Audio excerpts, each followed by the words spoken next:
Hey everyone, how are we doing? Hope you're all good. So, it's a Thursday afternoon, finished work early, 1 p.m. finish, loved it, that feeling when you walk out the door. Excellent. I got a long weekend incoming and I had to stop off via Halfords on my way home to get some inner tubes because I have a puncture. So, got to get my bike and kit and everything sorted. So first job, I'm going to give my bike a clean, then I'm going to repair my puncture, then I'm going to pack my kit and tell you a little bit more about what I'm going to be doing. And yeah, I'm really excited. So this is the Wolf Way incoming, and wait, let's get the bike sorted, then I'll tell you more about it. Here we go.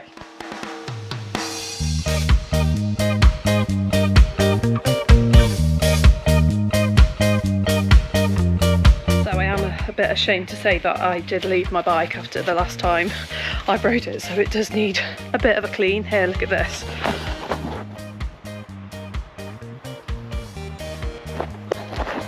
But surely that's the sign of a bit of adventuring, so that's okay. Right, let's go on with this.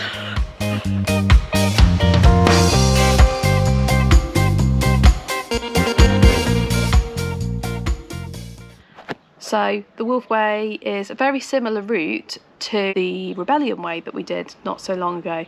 It's around a 250-ish mile route. We're doing it over 4 days. We're staying in accommodation, which makes for a very nice travel experience. There's going to be, so 3 of us for the first part, myself, Johnny and Peter. So you met Johnny and Peter when I did the Rebellion Way. They're going to ride the full trip, and then we have Laura joining for day 3 and 4.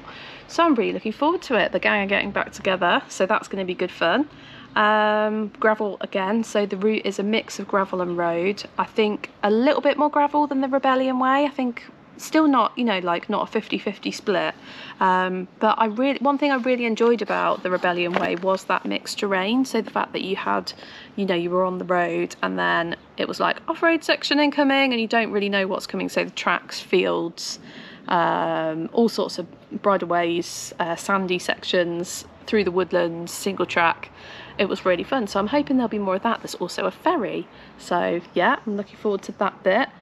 If you've ridden this route, I'm really looking forward to hearing what you thought of it, and again, as usual, if you've got suggestions for new routes for me to ride, I'm really keen to hear them. Okay guys, so this here is everything that I'm going to take with me for the Wolf Way. So everything that I'm going to take with me basically for a 4-day bikepacking trip, staying in bed and breakfast or hotel accommodation. So no camping, you can go super light, the weather looks good. Oh, one thing I must put in is my waterproof. But yeah, I'm going to talk you through all of the items here that I'm taking with me. First of all, the bag that I am using is an Ortlieb waterproof saddle bag. I've got 2 of these. They were kindly gifted to me a few years ago, but they are really good. I really recommend them, and I've used them for several years now. Both of my bags that I have are several years old. They wear really well. They're waterproof, and they're just really adaptable and flexible, so it means that it's just, you know, when you're traveling anywhere, you can make it fit to exactly what you need. So this is the bag. For this trip I'm taking my slightly smaller size. I've let my other one to Peter, so he's taking that, and this bit just rolls down so you can fit it to how you need. It's got this elastic bit on the back which I often use to strap something on. No crude jokes please. So then next I obviously have my helmet and glasses, and then we go on to kit that I'll be wearing on the bike. So I've got a pair of shorts, a jersey, a sports bra, 2 pairs of socks, obviously in matching club colours because that is absolute essential. Yeah, so that's basically all the clothing, and then my waterproof jacket which I need to add. Then I have my cycling shoes. So on my off-road bike I use egg beater pedals. I like it because you can clip it on all 4 sides.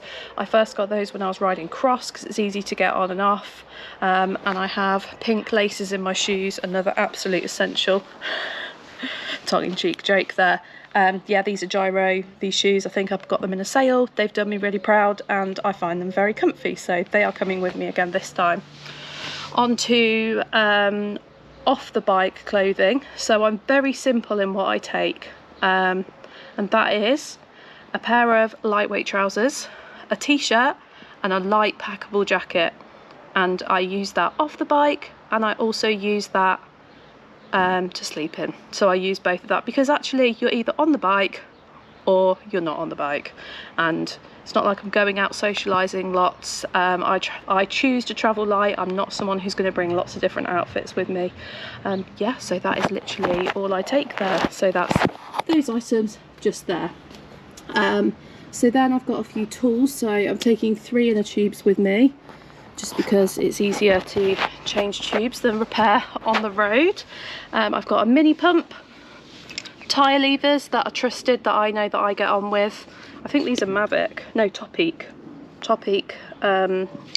tyre levers, so I like those, and then my little race rocket. So yeah, that's the toolkit that I take. I am very lucky that I will be travelling with my friend Peter, who is a lot more tech savvy than me.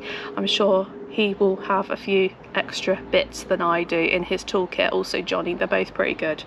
I do need to upskill on that front a little bit, so yeah, watch this space for that. Then on to nutrition. So I have got a couple of packets of energy drinks that I'll use, and I've also got some electrolytes, really important to keep the hydration up. We'll be stopping at cafes on the way, so there'll definitely be at least one cafe stop. We're rolling the gravel style here. So yeah, that's something to think about. I've also got some other nutrition bits that I've ordered, so like some bars, just because they're easy to eat while you're on the move and stuff like that. So if I don't want to stop, I'm actually using another bag. So I've got this little Outkit top tube bag. I find these really helpful. I'll probably use this to put my cameras in, my spare camera, because it's just easy to have those easily accessible. My other bits, but anything that you need easily accessible, you need on you. So you want, like, so I'll have a tube, my pump, my multi-tool and tyre levers. I'll have those on me so that they're easily accessible.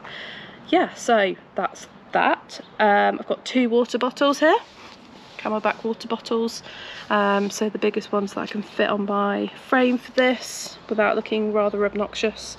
And then I also am bringing my spare camera, so my spare little GoPro cam here.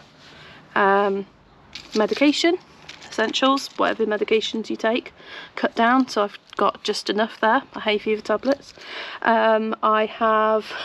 I guess this is a luxury item, but I can't find another moisturiser, so here I have an Ultimate Nourishing Rice Overnight Spa Mask, which sounds very fancy, a lot fancier than I think it probably should be, so yeah, that's coming with me. An absolute essential, Garmin. So this is a Garmin Edge, I think 520. I find it really good. The maps are good on it, record my route. I have asked from the group that I'm not the only person with the map, so I'm really hoping that Johnny has the route as well, because I don't want to be the solo navigator. I mean, Peter won't have the route, he will just follow and have no idea where we're going. So however you want to roll, guys. Laura's joining us, and she will be joining just for the lols. I said this last time, and I don't think she's let that comment go, but here you go. Yeah, she'll be here just for the lols. Yes, so Garmin essential. Another essential, which I forgot last time, earplugs. So in here I've got a little thing with earplugs in. If you're sharing a room with people and you're sleeping somewhere new, it's worth bringing earplugs, especially if you sleep with somebody who snores, which I have had in the past, and it's kept me awake all night. And I mean, I think I might even snore, so I've been told from my past partner that I do. I think everyone does a little bit.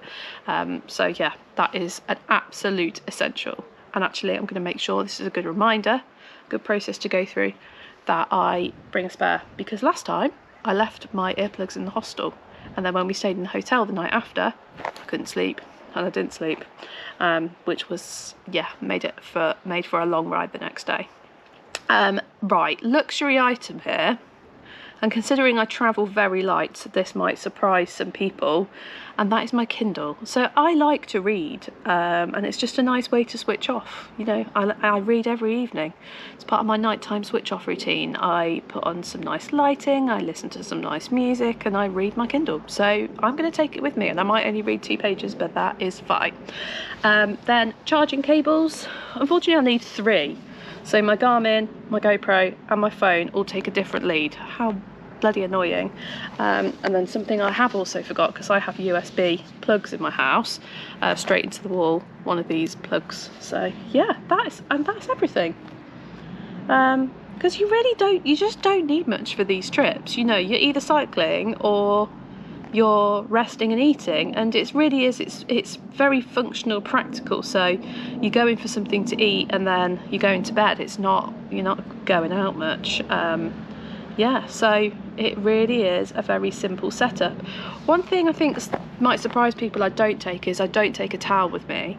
And I mean, I'm staying in a Premier Inn type place the first night. The second night is a pub stay. I'm pretty sure there'll be towels there. The third night is a Airbnb type cottage place.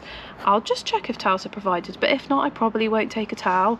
I often just dry off with my jersey and just make do. I'm kind of trying to remember if I took a towel when I did my Europe trip, and I can't remember if I did. The chances are that I didn't. But it's not an absolute essential. For some people it might be. There's a million ways to do a tour. Obviously it's completely down to you. But yeah, it's something that you can scrimp on if needed. Yeah, so I have to say these trips where you're not camping and you have less to think about, it's great. It makes for a much lighter travelling experience. So yeah, looking forward to it. Last time when we did the Rebellion Way, we had a colder day, so I'm wondering whether I do put in some leg warmers. I might just check the forecast temperatures, because if it does drop, it's miserable if you're cold all day. But if it is going to be warm, I probably will just stick to shorts, short and jersey, and my waterproof. And if push comes to shove, I will have my leggings. So yeah, excited when it all comes together. So right, I'm going to get all this kit packed up, and then I'm going to have something to eat and rest up for the evening. Rock and roll. Anyway, thanks for watching, guys. Take care, enjoy your cycling. If you're out on the road, let me know what you're up to. If you've got any trips planned, let me know what you're up to. Always love hearing your comments and all your support. Yeah, so thanks guys, stay safe.